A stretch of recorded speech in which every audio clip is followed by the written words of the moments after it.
Hey, what's going on, everyone? Welcome back to another podcast episode of Designed to Influence. I'm your co-host, Ryan Dyrud, joined by my pop, Dave Dyrud, as we go through Tony Dungy's book Uncommon, talking about the modern man. Today's chapter, a very important one. They're all important, and I feel like every episode I say, this one's a real good one.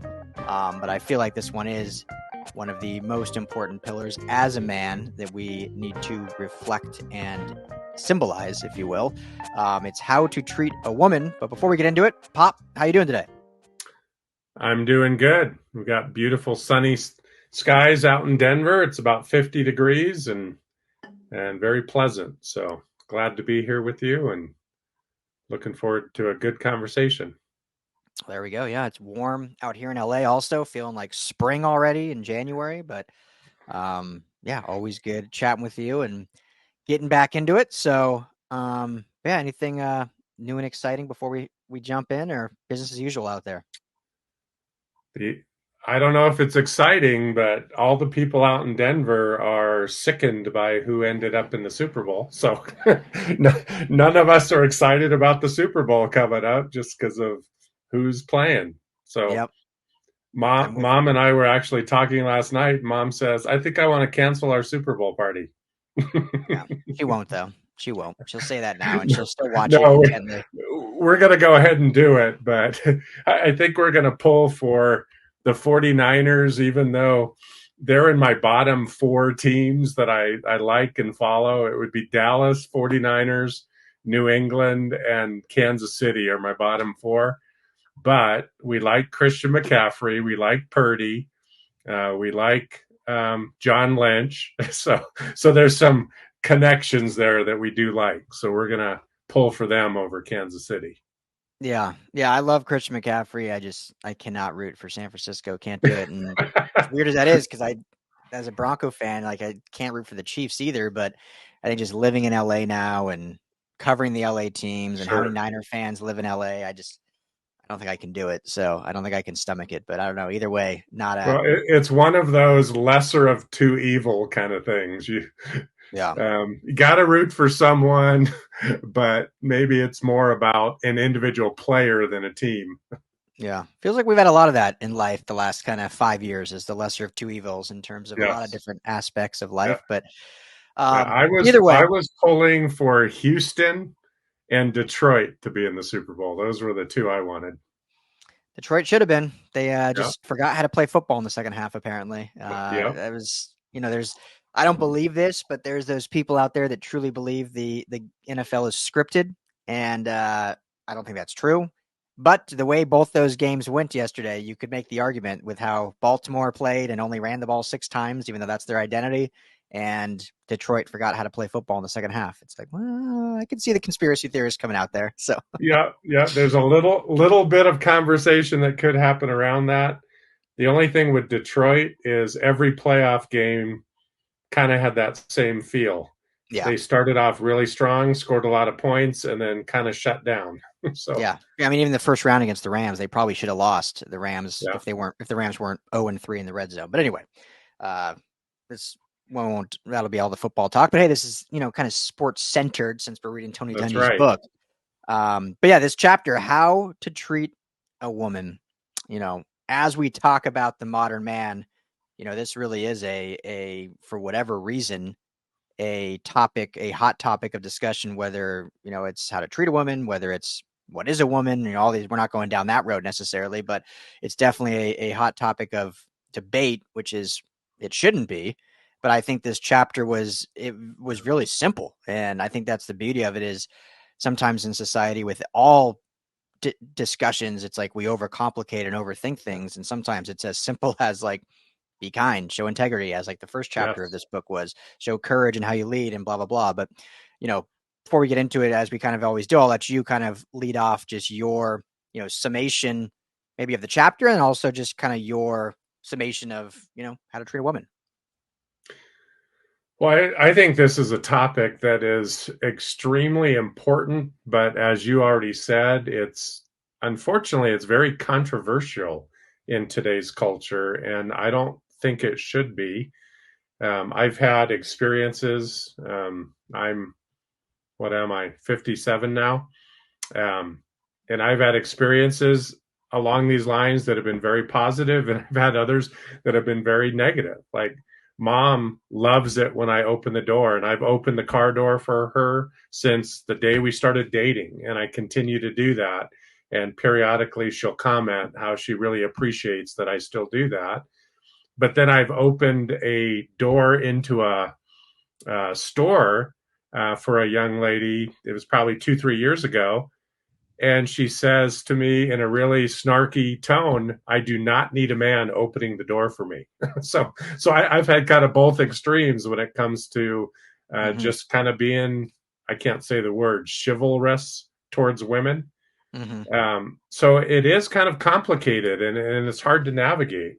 But what I love about the way Tony Dungy addresses this, you talked about how simple he made it, and I would agree with that. He talks about in a general way how God designed us, both men and women, to live towards the other with honor and respect.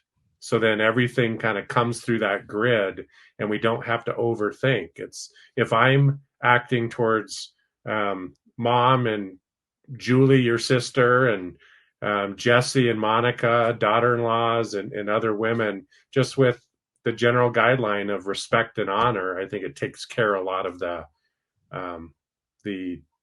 larger subject matter that we might talk about. So, Mm-hmm.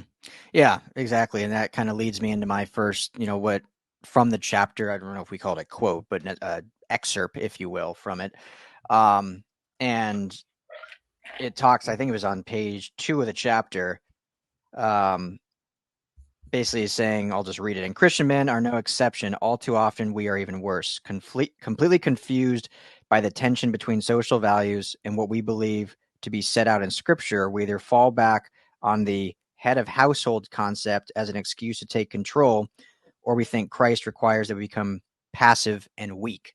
So, kind of going into what you were saying, it's it's like one or the other. There's never, like, people, it's hard to find that fine balance, which should be simple, of like, I can be the leader or the head of household without being, you know, belligerent or, a dictator, if you will, like you see a lot in, you see in houses, certainly, and you certainly see him portrayed in movies and in books of that kind of, that father type figure. Um, but then you also don't need to just be this weak, passive aggressive, walk all over kind of thing. So I mean, yeah. it's an interesting thing to wade, interesting water to wade, but it really shouldn't be, I guess. Yeah, it is. And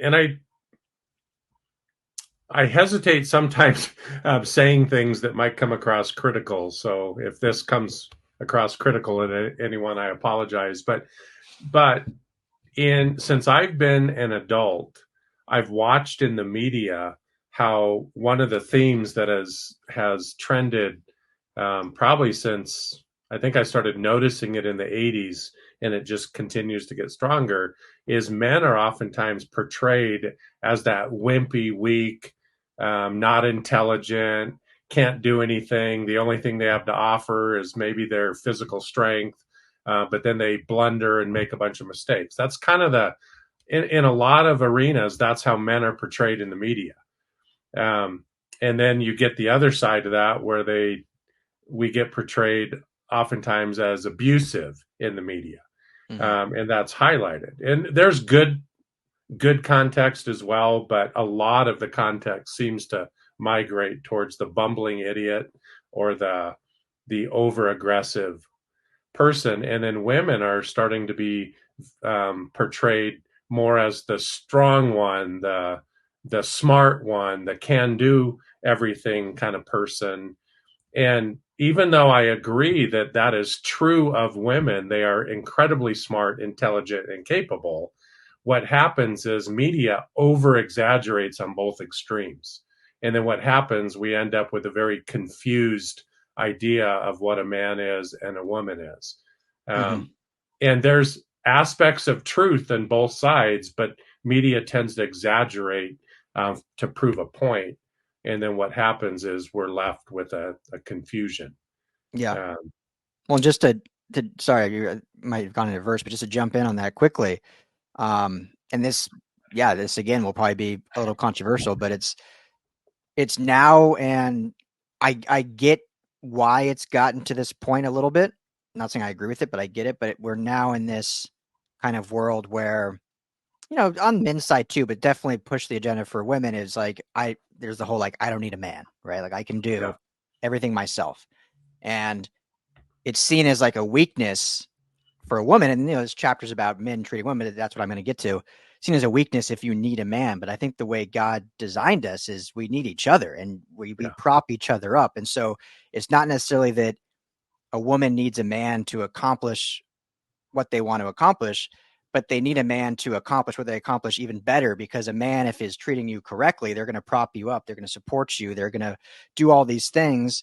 If we're doing what we're called to do, then a woman does need us. Vice versa, we need a woman to accomplish that. So and as a father of a daughter, it's like, yeah, I'm going to train Mia to be, strong willed and know that she can accomplish anything that she sets her mind to. But I also want for her a strong, courageous man of integrity that's going to support her in those and prop her up in those situations. So it's become too much of like, well, why women don't need men? It's like, well, God designed us all to need each other. It's just how we actually, come together and support each other. yeah. Towards the middle of the chapter, Tony talks about that specifically.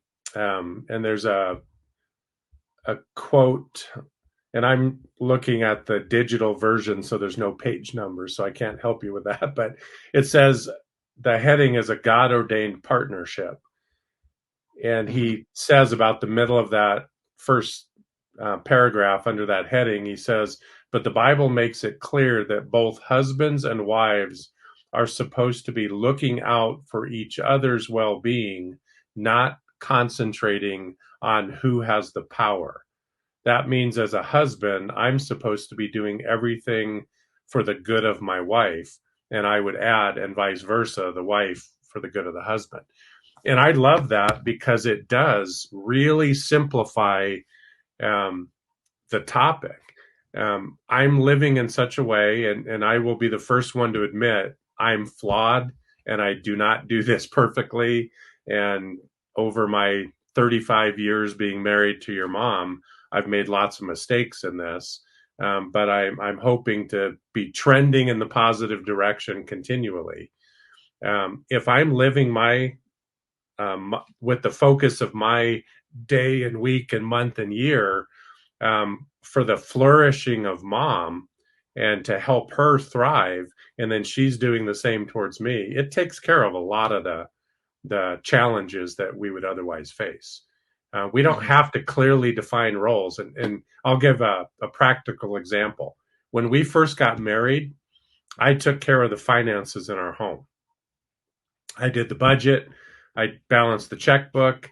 About year two of our marriage, it became very, very clear that that was not a strength of mine. And it was causing mom enormous stress because of the way that I managed money. Um, and it wasn't that I was overspending or anything like that. I just was not keeping track of things as well as I should have, and I was Mm-hmm. not paying bills on time because I'd forget and they'd be 3 days late and stuff like that. So mom said, "How about if I take over the management of the finances?" And she's done it ever since. We just celebrated our 35th wedding anniversary, and she's done the finances 33 of those 35 years. And she And still does them in because of that, analog. Still and does she them in still analog. does. Yep, she has a pen and a piece of paper that she does it, and that's her system. But she does it more effectively than me. So I know a lot of men who do the finances in their family because they're better at it. Mm-hmm. But in our case, mom does it because she's better at it. So it's really not what role belongs to what gender as much as it is what did God design you to be gifted in, and how do you use that for the benefit of both spouses? Yeah. Yeah. And, this is not necessarily in the chapter, but I think it's relevant. Something that, in our marriage, me and Monica, is that you can call it a struggle, but I think it's very common in modern marriages is roles and situationally everything almost can become like competition or comparison. Like, well, I did that last week, all week, so now it's your turn to do that. And Yeah. it's just natural, I think, especially when you have a new kid too, a newborn or a young child or many. It's very common to be like, well, I did all that and now it's your turn. Like, I need this and that, and that's where, if sometimes if you do have that like defined role, it can take away the competition aspect or the comparison and just say, okay, well, this is my job. And obviously if there's a day where I'm, not at 100% and I need that, that's where, hey, we're a team. I need you to tag in and do this. But yeah, that's just something I always noticed that I'm like, oh, did it again. That's something that need to work on. But I'm sure that's common for a lot of people nowadays. Well, oftentimes, especially in marriage counseling, a concept that'll get talked about is this thing called a 50-50 marriage. We go into marriage equal, we're 50-50. And within the community, excuse me, the community that would talk about marriage from a perspective coming from the Bible, 50-50 is never talked about. Yeah. It's we go into marriage as a 100-100. I'm giving 100% of who I am, and my spouse is giving 100% of who she is. And what ends up happening, both of us benefit from it. So when we start, like you were saying, we start having a to-do list that we tally our totals. What we're doing is we're keeping track of what our spouse is not doing, where they're Yeah. not holding up their end of the bargain. And that leads to frustration, it leads to tension, it leads to um, discord within the marriage. And the one area that I will say is clearly given to the man by God, and I would call it a responsibility, not a privilege. And I think it's important that we understand the difference, because it's not God put me in this role, therefore I deserve this. I think the way God designed us as men, Proverbs 31, verses 8 and 9, kind of give the tone behind it. And I'm going to read that. Mhm. Um, Most people believe King Solomon is writing these words, but he uses a different name in this section. But it's what his mom was telling him before he became king. And she was encouraging him to do these things. And she says this to him. She says, "Speak up for those who have no voice, for the justice of all who are dispossessed. Speak up, judge righteously, and defend the cause of the oppressed and the needy." And even though that's kind of a specific thing, I think the tone of it is really how God designed us as men and the position that he gives us as men. We are the initiators of the well-being of our home. And what I mean by that, it's my responsibility to make sure that in our home we are hitting on the positive cylinders. We're communicating well. Our finances are as good as they can be, and I don't mean by how much money we have. We're managing what we have in a healthy way. It's not the responsibility of our wives. God gave that responsibility to us as men. We are the caregivers that oversee the well-being of the home. And that's not a dominant role. That's actually a very supportive role, but it's for the good of the family. It's for the good of the children. It's for the good of the wife. And God designed us to carry stress and burdens a little bit more effectively um, than women. Our shoulders are broader in a sense. We can compartmentalize. So I can be facing a lot of stress, and I can go into work and I put on my work hat and I can ignore the other stuff and focus on my work.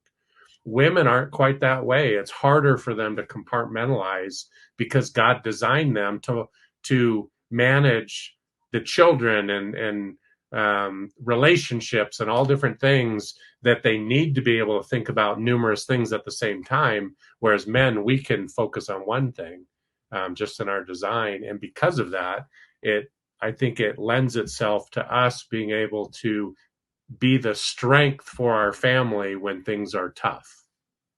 Yeah, I just started watching this movie last night. Didn't finish it because got tired, but called The Hill. I Mm. don't know if you and mom have watched it yet, but We literally watched that 2 days ago. yeah, they just added it to Netflix, so it's like trending and everyone's watching Yeah. it, which is always fun about the whole streaming stuff. But for those who don't know, it's about a young baseball player that was born with a spinal disease, and so at a young age had to walk with you know Braces. braces, thank you, on his legs and whatnot. But his dream was to play baseball, and he thought he was given a gift to play baseball and could swing the bat well. And anyway, so it's about his journey. So we only got about halfway through. But you saying that reminded me of a scene in the beginning, and the dad played by Dennis Quaid had plenty of faults, but he was a pastor and he was the head of household. And there was one scene. It was I think it was his birthday. They didn't really ever say if it was or not, but it was the beginning of the movie. The kids went to like a walk up burger stand and had pulled together all the money they had to buy a cheeseburger, a Coke, and French fries. And a lady comes out, is like, "Well, that's not enough food for you guys, the three of you." And it's like, "Oh, it's all we have." And even still, they were short. And she ended up, covering the rest. And then the next scene is they're walking their dad into the kitchen with his, eyes closed to sit him down at the table because they had surprised him with this meal. And they were basically saying like, "You always take care of us, and you always show us love and lead us in a way. And so we want this one night to take care of you." So just you talking reminded me of that scene of just, the power of if you do things right and, you're going to falter as a father and as a husband. Obviously what this is about more about being a husband, but it comes back to you if you show that care and love. And then, obviously it's reciprocated because your family realizes that for that moment. Yeah, absolutely.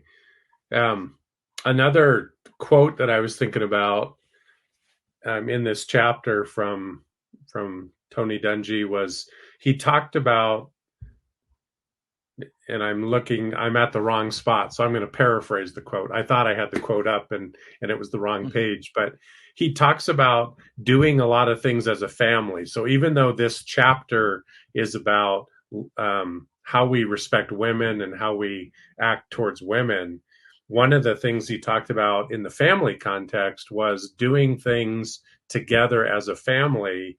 And there were two reasons for that. For one, it's good family time. Two, the children were able to watch how he interacted with his wife. Mhm. So the boys grow up seeing, hopefully, a God honoring relationship when they spent time together as a family. And hopefully, you got to see some of that with mom and I. Again, I feel kind of weird talking with you about stuff because you know all the flaws that took place as we were growing up, all the mistakes I made. You were there, but hopefully there was enough times where you saw positive interaction to where you could carry some of that into your relationships now as well. Yeah, no, a lot more good to build on that I've been able to apply to my relationship. So, obviously there, and a lot of examples I could share of watching how you know treated mom and whatnot. And I think what you were looking for, this may not be the case, but I'll just read it in case it was. He just says he was modeling his behavior toward my mom in front of us. We didn't realize it at the time, but it left a deep impression upon all of us. My brother and I were able to see how to honor and respect a woman. My two sisters were developing a point of reference for qualities they should look for in a husband. How many Yeah, girls settle for substandard relationships because they don't have that frame of reference? yeah, that was the exact quote. So thanks for finding it. Yeah, I had to highlight it as well. So, because that, I mean, this always leads back since we're both fathers, and I mention all the time, but being a dad of Mia, it's like, man, if I fail in not only being a good father, but if I fail in being a bad husband, and that's what she sees, then I'm just setting her up to fail to find a bad husband. And so it's not Yes. guaranteed, but how much more likely is it that she will find a partner that treats her with respect and dignity in the way that a woman should be treated if she's only seeing me treat her mom and my wife that way? And so it has such a gravity impact in, Yeah. how we treat our spouses. And I think that's the biggest thing is, well, I mean, obviously super important to treat your wife because of her, but then the carry down effect is just also important. It just, carries so much weight. Exactly. There's another verse I wanted to mention. It's in First Peter 3, verse 7, and I'll just paraphrase it rather than tracking it down and reading it. But Paul is talking about relationships between the husband and wife, and he's talking to the husband at this point, and he says that we are to treat our wives as weaker vessels. And I think sometimes because of the English word choices there, it would be easy to take that in maybe a slightly different context than Paul was intending, because we focus in culture on the word weaker.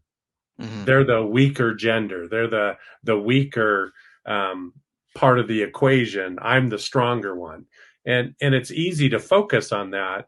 But really, the focus of that phrase is on the word vessel, and it can be translated in a lot of different ways. And there's actually one version of the Bible, one translation of the Bible that translates it as precious vessel Mm-hmm. instead of weaker vessel.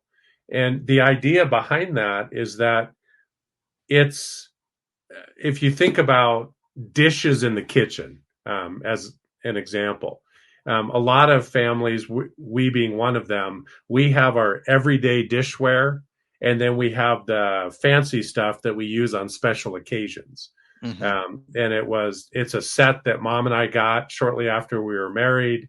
It was a special set. It's called China in a general category, and it's very fragile. It's very delicate, and it's easily broken.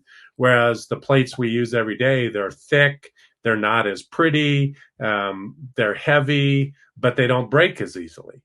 And Paul was kind of conveying that image. He wasn't saying that they're weaker in the sense that they're not as gifted or not as good, or however we might hear that. He was saying they're delicate, they're beautiful, they're special, they're to be treated with honor. And I think that's the tone behind it. And Mm-hmm. so often we separate the words in ways that we take meaning slightly different than the writer intended. And I think Paul was trying to convey, when we look at our spouse, we see them as a precious vessel who deserves to be treated with honor and respect. That's how we look towards our spouse. So, what does it mean practically for me to do that towards mom, your mom, my wife, Tracy?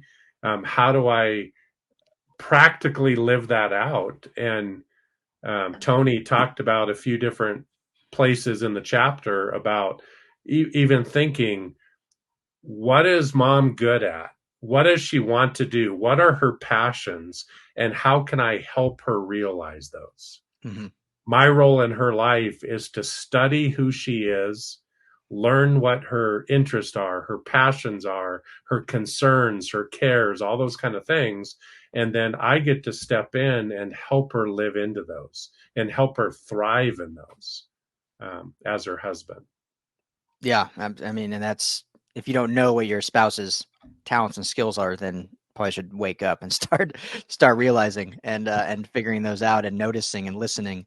Um, One thing I can end with this, unless there's a lot more you want to get into, because I mean, there's always plenty, but this was kind of in the beginning of the chapter. But I think when I think of like simple appliances, obviously all these conversations are very deep, as they should be. But when you think of just simple ways to take steps in the right way, and for me, and a lot of men maybe this when we talk about roles, like I am terrible at like cleaning up the house. Like I'm just just don't do it unless I'm told. And what's that big thing Wise always say? Like, I don't have to tell you. I want you to just do it. Other than taking the trash out, that is like my duty. But like dishes and cleaning, I'm not great at. I need to be better at. And there's an instance in the beginning of the chapter. I'll just read it.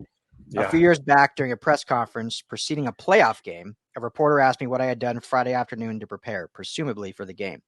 But Friday afternoons during the season have always been personal time for us as a staff. I learned from Chuck Knoll that you don't change your schedule just because it's a playoff game. So because we finished early on Friday, I went home and cleaned the house. Lauren had been out of town and was due back that evening, so I wanted her to come home to a clean house.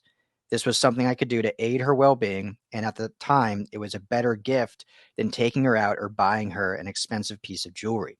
When I told the reporter how I spent my time, he laughed at what he thought was a joke, but I was serious. I cleaned the house, I repeated. So simple things like that. And for me personally, I mean, sometimes those have more weight than jewelry or a night out or certain other things. And so just those little tiny things that if you think, this might make her happy, then it probably will. And so you can probably do it. Absolutely. I mean, just the mindset of what would she appreciate most in this moment? And oftentimes it's something much smaller and more important to her, but in our mind, it might be a smaller gesture than maybe what we were thinking to begin with, like the gift. Mom likes gifts, but she prefers things being done for her to a gift. Mm-hmm. Yeah. Monica's love language is gift giving. So she likes gifts as well, but sometimes that gift can be in the art of not having to clean when she gets home. So that's still a gift in some respects. Yeah. Anything else, Pop, you want to add from this chapter? I think the last thing I'll close with, and it was towards the end of the chapter, Tony brings up John 3:16, and he encouraged us to think of that verse with our wife's name in it, because it changes how we view our wife. And the verse, for many of you probably know it, some of you may not have heard it, but it simply says, "For God so loved the world that he gave his only son." And then Tony said, let's read it again with my wife in there. And I'll put Tracy in there. He says, "For God so loved Tracy that he gave his one and only son for her." And I think that's a really simple thing, but it can be a really powerful thing, because when I'm viewing Mom as someone who the creator of the universe gave his son for, that reminds me how special she is. Mm-hmm. And it's really easy to think, yeah, God gave his son for me. Well, he also gave his son for my wife. And because of that, it demonstrates how much the creator of the universe thought of her and loved her. And if he thinks that highly of her, maybe I should as well. And then that can kind of inform how I live and act towards her. Yeah, absolutely. Nothing else need to add to that. I think that's a great way to think about it and put it into context about the value that if God puts on her, then obviously we need to as well, and to carry that out and to exemplify it every day. So, well, great. Well, good stuff, Pop, as always. Next week, piggybacking off this chapter, is fatherhood. So we kind of touched on a lot of instances of fatherhood today, because they do go hand in hand, obviously, as the family unit as a whole. But really excited to get into that with you, as you are my father and I am a father as well. So excited. But thanks as always, Pop, and thank you all for tuning in to Design to Influence. I hope everyone's enjoying it. If you want to follow along, the book is Uncommon by Tony Dungy. We are, what are we? Is this chapter 6, is fatherhood, or 5? Fatherhood is chapter 6. Chapter 6. So starting chapter 6, if you want to catch up, it's a nice, easy read, but obviously a lot of great life lessons, or you can just listen to us babble about our thoughts and opinions on those chapters. But for my Pop, Dave Dyrud, I'm Ryan Dyrud. Thank you all for hanging out with us, and we'll talk to you all next week.